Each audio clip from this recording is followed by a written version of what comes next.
At this time, I would like to introduce tonight's speaker. Nathaniel Lampley Jr. is a native of Hamilton, Ohio.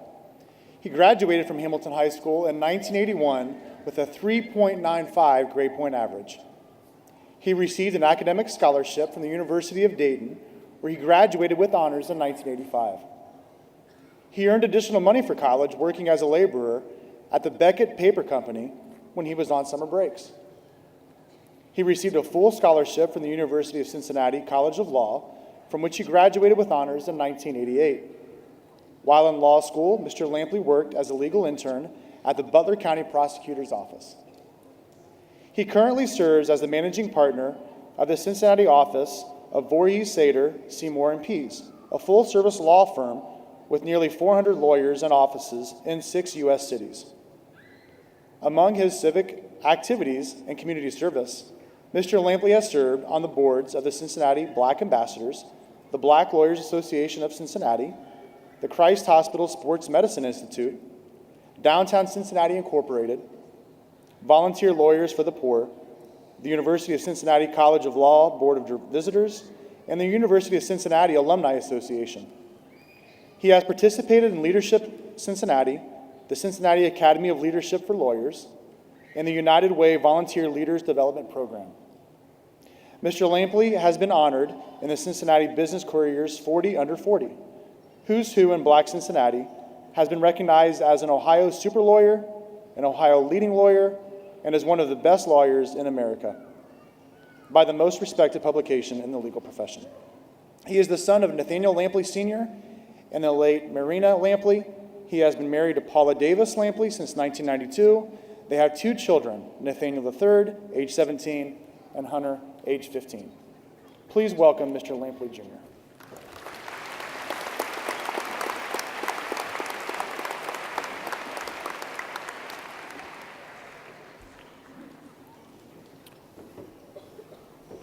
Superintendent Baker, Mr. Leist, members of the Board of Education, faculty, teachers, administrators, staff, employees, parents, family, and most of all, the class of 2013. I cannot begin to express to you the profound honor it is for me to stand before you and address the graduating class from my high school.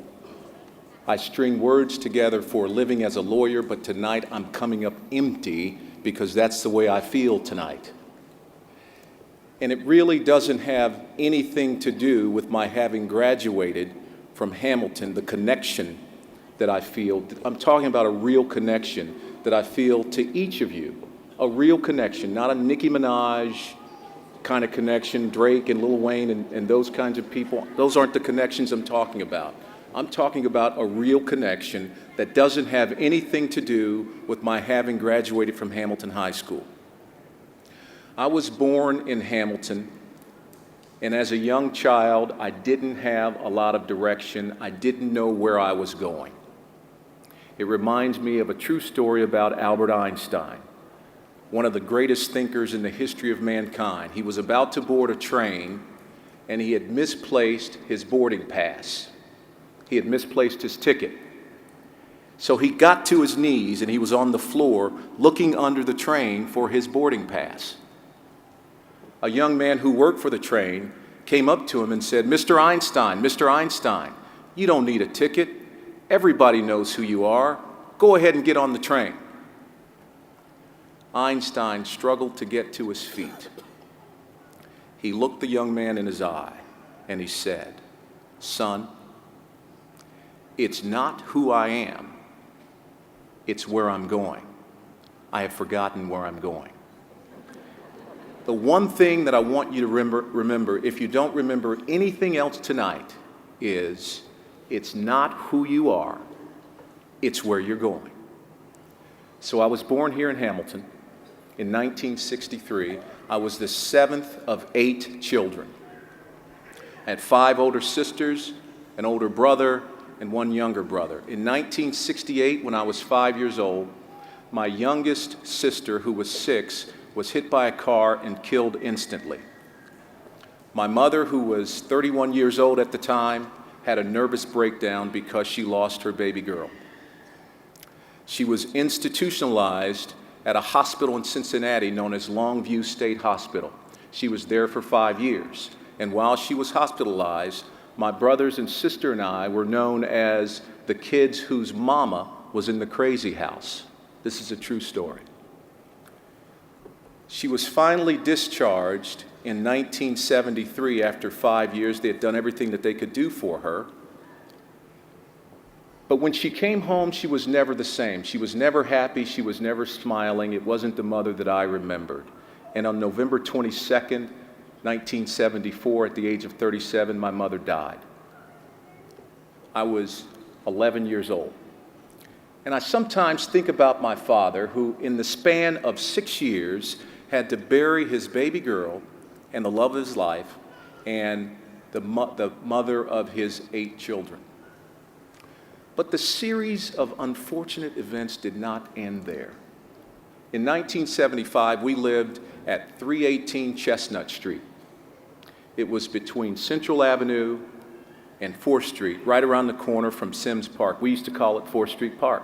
That's where I used to play. We rented that home at 318 Chestnut Street. In the middle of the night, there was an electrical fire, and the house burned to the ground. Everything in it was lost. We all got out safely, but everything in the house was lost. We had no possessions. We spent a lot of time at Goodwill. We spent a lot of time at the Salvation Army, picking up whatever we could. So at the age of 12, in the 6th grade, I was from a broken home, a single-parent household, and you could make the argument that we were homeless. We stayed with friends, we stayed with relatives, we stayed with neighbors, but we didn't really have a home. And I think when I was 12 years old, school was the only thing that made sense to me. I love school. I love learning. I love my teachers. I love my administrators. I love playing the violin. I love my coaches. I didn't want to go home. And I don't believe that there was anything special about me, but I can tell you that I chose to focus on the positive things that could happen at school as opposed to dwelling on all of the negative things and the unfortunate things that had happened at home through no fault of my own. It reminds me of a story of the Apostle Paul. The Apostle Paul was put on trial because of his religious beliefs. He was literally spreading the gospel of Jesus Christ. You couldn't do that back then. There was no First Amendment. There was no religious freedom. He was telling people about Jesus, and he got put on trial for it. There was also no Fifth Amendment, so he had to take the stand in his own defense. In open court during his trial, the Apostle Paul took the stand and he said to his accusers, "I think myself happy because I get an opportunity to defend what I believe. I think myself happy." What the Apostle Paul was saying is that it doesn't matter what's going on in my environment. It doesn't matter what's going on in my life. It doesn't matter what you might do to me. You can't get to my mind, and I'm going to use my mind as a weapon against you because I can think whatever I want to think. What the Apostle Paul was talking about was free will. Free will is the ability to make choices. Free will is the ability to make good choices, and that is what connects me to each and every one of you.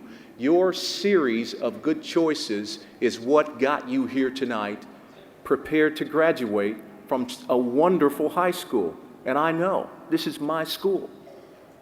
Free will. You have made a series of good choices, and you did it without peer pressure, without being bogged down by peer pressure, your environment, your limitations, your family situation, whatever difficulties you had. You made the right choices, and you made it here tonight. And I know that there are temptations. I am the father of 2 teenage sons. Sometimes they talk to me.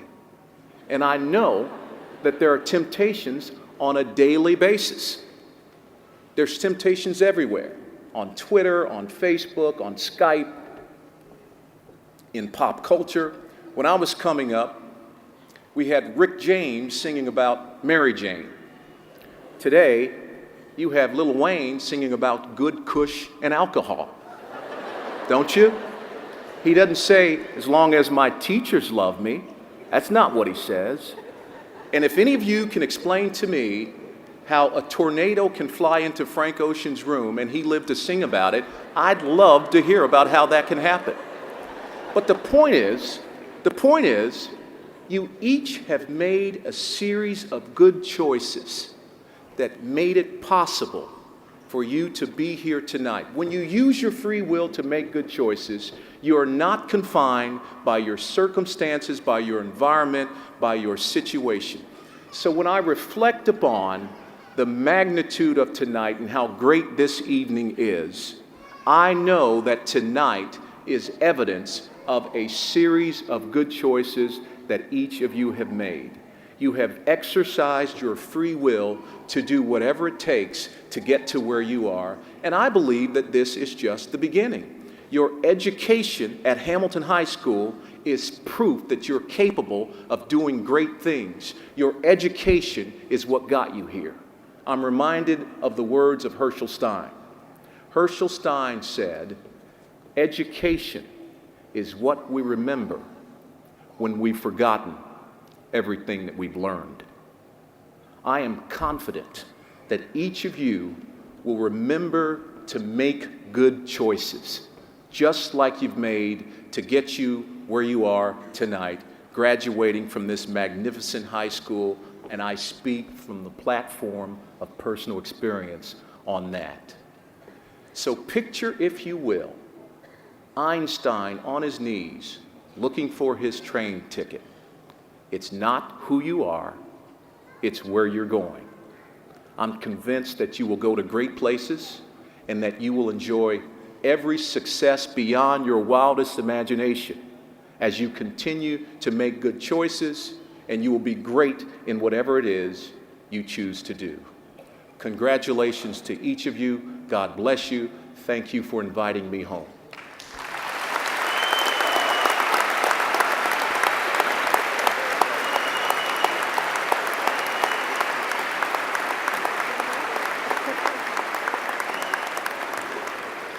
Thank you very much for your kind words, Mr. Lampley Jr.